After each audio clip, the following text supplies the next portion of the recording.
ഏറ്റവും ആദ്യത്തെ പ്രധാന അറിയിപ്പ് നമ്മളുടെ സംസ്ഥാനത്ത് PM കിസാൻ സമ്മാൻ നിധിയുടെ വർഷം 6000 രൂപ ധനസഹായം ലഭിക്കുന്നവരെല്ലാവരും ശ്രദ്ധിക്കണം.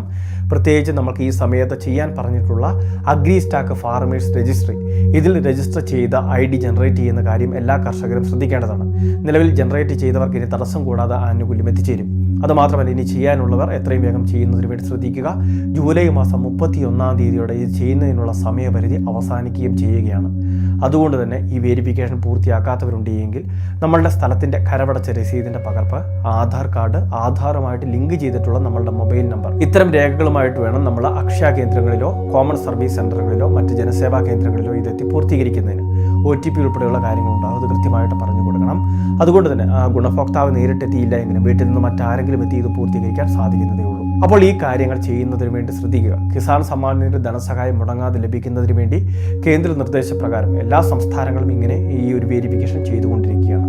ഇനി അത് മാത്രമല്ല, ഈ ചെയ്യാൻ പോകുന്നതോടൊപ്പം തന്നെ നമ്മളുടെ മറ്റ് വിവിധ കാര്യങ്ങളുണ്ട്. ഏകദേശം 3 പ്രധാന കാര്യങ്ങളാണ് സംസ്ഥാന സർക്കാർ കേന്ദ്ര സർക്കാരും അറിയിച്ചിട്ടുള്ളത്.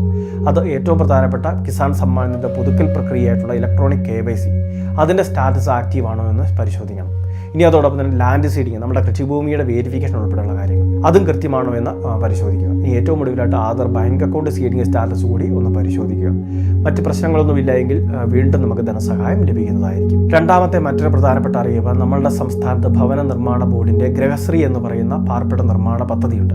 സന്നദ്ധ സംഘടനകൾ, വ്യക്തികൾ അല്ലെങ്കിൽ പ്രത്യേക സമുദായങ്ങളോ സൊസൈറ്റികളോ ട്രസ്റ്റുകളോ ഇവർക്കെല്ലാം തന്നെ സ്പോൺസർ ചെയ്യുന്നതിനുള്ളൊരു സുവർണ അവസരം കൂടിയാണിത്.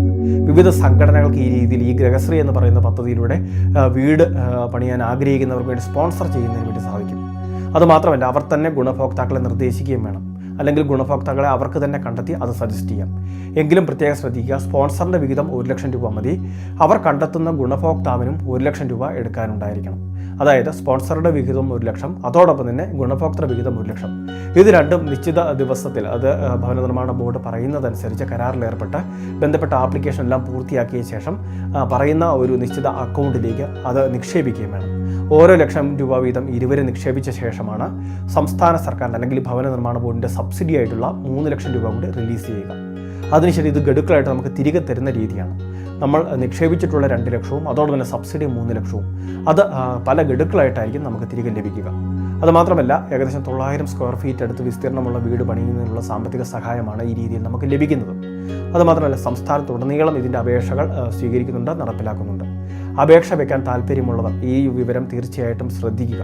അതോടൊപ്പം തന്നെ വിവിധ സംഘടനകൾ, ട്രസ്റ്റുകൾ അങ്ങനെയൊക്കെയുള്ളവർ ഈ വീഡിയോ കാണുന്നുണ്ടെങ്കിൽ ഈ സ്കീമിനെ പറ്റി മനസ്സിലാക്കുക. എല്ലാ വർഷവുമുള്ള സ്കീമാണ്. അതുകൊണ്ട് തന്നെ വലിയൊരു സാമൂഹ്യ സേവന പ്രവർത്തനം ഇതിലൂടെ നിങ്ങൾക്ക് കാഴ്ചവെക്കാൻ സാധിക്കുന്നതുമായിരിക്കും. മൂന്നാമത്തെ മറ്റൊരു പ്രധാനപ്പെട്ട അറിയിപ്പ്, നമ്മളുടെ സംസ്ഥാനത്ത് ഓണക്കിറ്റ് പ്രഖ്യാപിച്ചിരിക്കുകയാണ്. സൗജന്യ ഓണക്കിറ്റിൻ്റെ വിതരണം നടക്കുന്നത് മഞ്ഞ നിറമുള്ള AV റേഷൻ കാർഡുകൾക്കായിരിക്കും. അതായത് മഞ്ഞ നിറമുള്ള റേഷൻ കാർഡുകൾക്ക് മാത്രമായിരിക്കും ഓണക്കിറ്റിൻ്റെ വിതരണം ഉണ്ടാവുക. 15 ഇനങ്ങളടങ്ങിയ കിറ്റായിരിക്കും വിതരണം ചെയ്യുക എന്നാണ് നിലവിൽ ലഭിക്കുന്ന റിപ്പോർട്ട്. ഇതിൽ 1/2 കിലോ പഞ്ചസാര ഉൾപ്പെടെയുള്ള ആനുകൂല്യം, 1/2 കിലോ വെളിച്ചെണ്ണ ഉൾപ്പെടെയുള്ള ആനുകൂല്യങ്ങൾ ഉണ്ടാവുന്നതാണ്. അതോടൊപ്പം കഴിഞ്ഞ വർഷങ്ങളിൽ ലഭിച്ചതുപോലെ തന്നെ വിവിധ മസാലക്കൂട്ടുകൾ ഉൾപ്പെടെ, അതോടൊപ്പം തന്നെ പായസ കിറ്റ്, അങ്ങനെ തുടങ്ങിയ വിവിധ ഉൽപ്പന്നങ്ങളായിരിക്കും കിറ്റിൽ ഉണ്ടാവുക. ഇതോടൊപ്പം തന്നെ APL വിഭാഗത്തിൽ നീല, വെള്ള റേഷൻ കാർഡുകൾ, നീല റേഷൻ കാർഡുകൾക്ക് 10 കിലോ അധിക വിഹിതമായിട്ട് അരി ഉണ്ടാവും, 10 രൂപ 90 പൈസ നിരക്കിൽ. വെള്ള റേഷൻ കാർഡുകൾക്ക് 15 കിലോയോളം അരി ലഭിക്കുമെന്നാണ് ഇപ്പോൾ ലഭിക്കുന്ന അറിയിപ്പ്. അതും 10 രൂപ 90 പൈസ നിരക്കിൽ സ്പെഷ്യൽ അരി ആയിട്ടായിരിക്കും ഇവർക്ക് വിതരണം ചെയ്യുക. സംസ്ഥാന സർക്കാർ തന്നെയാണ് ഈ അരിയുടെയൊക്കെ വിതരണം നടത്തുന്നത്. കേന്ദ്ര സർക്കാരിൻ്റെ പ്രത്യേക ആനുകൂല്യങ്ങൾക്ക് അഭ്യർത്ഥന നടത്തിയിരുന്നുവെങ്കിലും അത് ലഭിച്ചിട്ടില്ല.